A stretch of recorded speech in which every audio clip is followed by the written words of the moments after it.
If you are a tired woman over the age of 30 and talking about flatline exhausted, like why do I try every new nutrition program, every new fitness program, and instead of looking athletic and energized, I'm exhausted, drained, and I might even wind up a little fluffier and fatter once it's all said and done. Well, hi, my name is Sarah Whitehead, and I am the founder of 414 Fitness and the From Fatigue to Fit program. And in today's episode, I am going to walk you through the first piece of normal lab work that we look at in My Tired Women. Because if we're going to take you from exhausted and fatigued to fit and energized, we've got to uncover what's happening behind the scenes with that normal lab work. Disclaimer first, everything I say is for information and educational purposes only because I am not a doctor. I do not diagnose, I do not treat symptoms. I look at blood work from a functional perspective. Where are you unhealthy and how can we get you optimally healthy again? Normal lab work right here in front of you. So, this is an actual client of mine who has gone from fatigued and is getting fit. Let's take a look at what we uncovered when we looked at her CBC with differential. So today, we're only looking at one piece of the energy puzzle. When we do a blood work breakthrough, like I did with Rachel, we actually have a lot of pieces of your metabolic puzzle that we look at. Energy is just one of them. So today, we're going to dive into the first part, the things that can really cause huge glaring issues with energy. We need to know about them before we ever design a fitness or nutrition program. So what we've done is we've taken all of the information that we have here on her normal labs and then simply plugged it into her blood work breakthrough paperwork. So what we're looking at today, CBC with differential. Your CBC is your complete blood count. It's going to tell you what your red blood cells look like, what your white blood cells look like. For today, we're just going to walk through those white blood cells, which is going to be the WBC. You can see here, WBC is 7.4 for the current reading. Now, the reference range over here to the far right, anywhere from 3.4 to 10.8. That's a really large reference range that includes both healthy and unhealthy people. For my intents and purposes, I look at this from a functional range, which is a smaller range. It includes only optimally healthy people because I want my clients to be optimally healthy. Healthy bodies are energized bodies. So when we look at the white blood cell count of 7.4, we're going to plug that into her data in just a moment. Now, the differential part. This is okay, you have white blood cells, but what are they actually comprised of? And the way I like to think of it is these are our little soldiers, and each one of them have different marching orders. So when we look at our differential part, the pieces of the white blood cell count, we want to look at neutrophils, lymphocytes, monocytes, eosinophils, and basophils. We don't want the absolute, we want the percentages. So for neutrophils, we'll plug in 44%. Lymphocytes, 45%, monocytes, 8%, eosinophils, 2%, and basophils, 1%. If you look over here on the percentages, those are not established for lab ranges. They use the absolutes. What we want to do is we want to use the percentages because that's what the functional world looks at. So let's plug them in. Here we go. So we can see that on her white blood cell count, optimally that functional range, remember it's a smaller range than what the doctors use and it only includes optimally healthy people, 5 to 8. Hers was a 7.4, so she looks good. If it were above that range and there was some sort of glaring infection, the doctors take care of that. But we don't want to stop here and say, oh, okay, there's no infection. What we want to do is we want to look at all the little soldiers. Each one of these soldiers has a different job when it comes to neutrophils. Their job is to fight off fungal and bacterial infections. So if we have an issue with neutrophils, some of my clients report feeling things like chronic constipation, chronic diarrhea, Crohn's, IBS, of course, fatigue comes along with all of that, an inability to digest nutrients. And so there's some nutrient deficiencies or digest food. So there's some nutrient deficiencies there.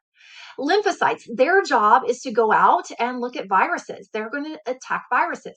Now, do we know exactly what virus? No, because there's literally thousands of viruses and we could spend thousands of dollars trying to uncover what virus it is. But in my world, we look at all viral infections sort of the same. So lymphocytes, their job, their marching orders are, hey, you go out into the body and deal with viruses. Monocytes, they're going to deal with viruses as well. The main one that they're known for dealing with is Epstein-Barr virus. And Epstein-Barr virus is the virus that causes mono. Now, when we look at this, so I'm going to give you the reference ranges and kind of walk you through it because sometimes we can have these viral infections, fungal infections, bacterial infections, and they're low grade. They're chronic, low grade, just kind of sitting there. They're not an overactive production yet, enough to go, hey, doctor, we've got a raging infection and our white blood cell count is 20, but it's enough to make us feel pretty crummy. So let's keep going. Eosinophils and basophils. Now, these two represent different things, different markers, but for our purposes, we want to look at it as, hey, do we have some parasitic stuff going on? If so, then typically my clients will feel tired, exhausted. Sometimes it'll hurt to touch their stomach. It'll be very painful to eat food. Of course, there's nutrient deficiency that go along with all of these. But what we want to look at is we want to look at the percentages. So for neutrophils, optimally, we want 60%, lymphocytes 30%, monocytes 7%, eosinophils 3%, and basophils 1%. Now, the way that this works is if you add up all of these numbers, it's going to equal 100. That's 100% of what our white blood cells are divided into. So these are the little soldiers. So we want to look at Rachel's soldiers. Her neutrophils are low. We don't worry about low things. But when we see things that are really low, like optimally we want around 60%, and this is 44%, likely something else is going to be higher, again, because these numbers have to add up to 100. So when it comes to bacterial and fungal, we're not too concerned with that because that actually looks pretty good. Lymphocytes and monocytes. There we go. Optimally, lymphocytes, we want 30%. We're at 45%. Okay, so that's a viral infection. How do clients feel whenever they have viruses? So that lymphocytes and monocytes, that's where we're like explaining how we feel like chronic fatigue and not sleeping well, but then I sleep all day and I'm just flatline exhausted, like my cells feel so tired. So we can see that she tested or her blood work says that she's got above range for lymphocytes percentage, 45%, where we're looking at 30%. And then when we look at monocytes, she's got 8%, and we want to optimally be around 7%. Again, the things that are low, we kind of discard those. We're not too worried. It's the things that are high that we want to look at. Eosinophils and basophils, 3%, she's at 2, looks great. 1%, 1%, looks great. Now, if you head back over to her normal labs with the absolute, the lymphocytes were high on there for the lab range. The doctor wants between 0.7 and 3.1. Again, we don't look at absolute, but for us, it showed up in the percentages as well. Now, the doctor didn't treat it with anything. He just said, oh, that's fine, nothing to worry about. For us, using the smaller optimally healthy, we go, holy moly, we've got some co-occurring or coexisting viral stuff going on. And they're low grade, chronic, under the surface that can really make you feel like poop.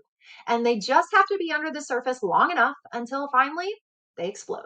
And so we want to get energy back. We want to take care of this. We want to boost that immune system so that we get energy back.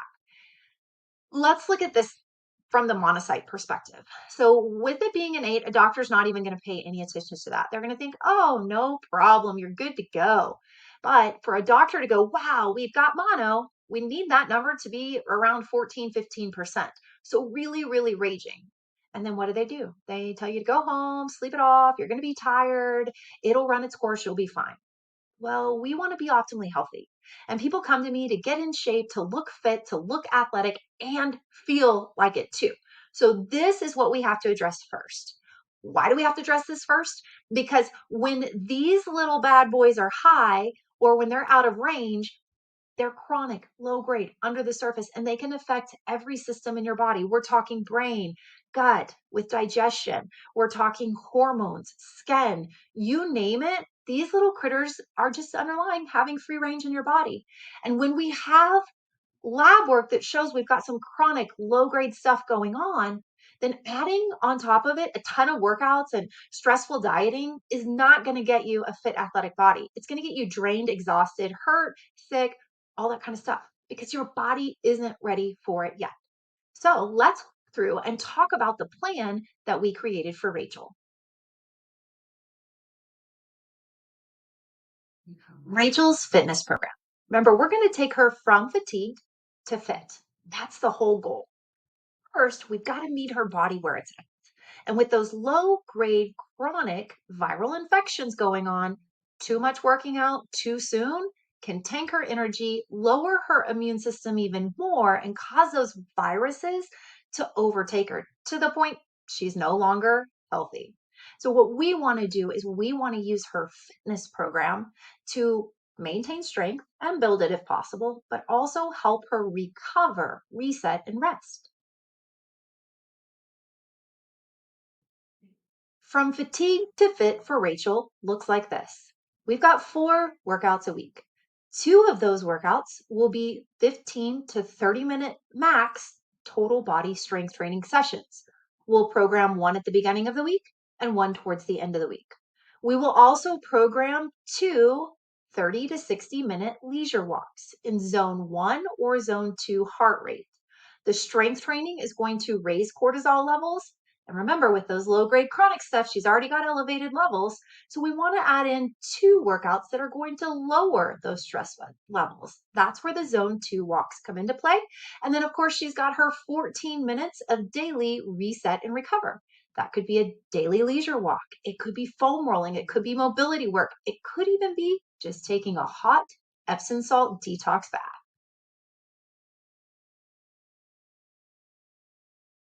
In Dr. Gabrielle Lyon's book, Forever Strong, she introduces us to new research that confirms muscles are a huge part of having a healthy immune system and an anti inflammatory effect in our body. So, we want to make sure that we are building and maintaining Rachel's muscle at all costs. So, first, her calorie intake was only around 1,300 calories a day. So, we had to increase that to around 18 to 1,900 calories because that's what her body needs just to maintain the muscle she already had.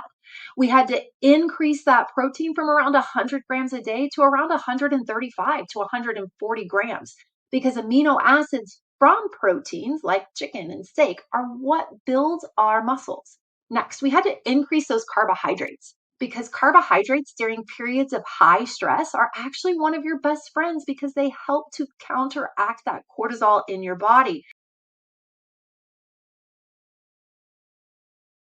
Phase one for Rachel was all about energizing her body. Now, later, we worked on detoxing and purifying and then igniting her metabolism. But phase one is all about energy and getting your energy back so you have the energy to work out, eat healthy, make plans, all that good stuff. So, we really focused on building up her immune system. Once we built the immune system, even before we purified and detoxed, she could start fighting that low grade viral issue and feel better. What we also did is we took the information from the rest of her lab work that happened during her blood work breakthrough, and she chose to supplement according to her labs. So her adrenals needed support and nutrition. She was having issues absorbing iron at the cellular level. We had some low vitamin D, some digestion issues where she wasn't digesting protein, fat, and carbs optimally, methylation and detox. Once we did that, within 3 to 5 days, she had more energy than she'd had for years. Rachel and I just started our journey together again because the first time we worked together, she got so fit and healthy. She got pregnant and has baby girl number 2. But here's what Rachel says about this time around working together. There's absolutely no way I'd be where I'm at now without working with Sarah. Before Sarah, the stubborn weight wouldn't budge no matter what I was doing. Once I started working with Sarah, not only did I lose inches, I learned healthy habits and learned how to adjust when a day didn't go as planned. My sleep is improved, energy is improved, and my digestion is improved. I didn't realize how much work my body needed on the inside to get the results I wanted on the outside. I now know how important digestive health, insulin resistance, and feeding your body the correct vitamins and minerals is. I cannot rave enough about how amazing this experience has been. Sarah is truly the best and has so much knowledge, it's incredible. She's able to break things down to a level that will allow you to learn and understand without casting judgment or criticism.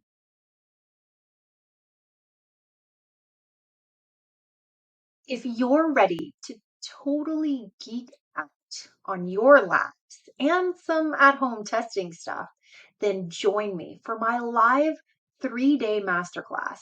October 14th, we're going to dive into your blood work breakthrough. October 15th, we're going to go through your metabolic menu makeover. And October 16th, I'm going to tell you all about my hot bod heart rate hack. You won't want to miss it. You can sign up at 414fitness.com and I will link it below. See you there.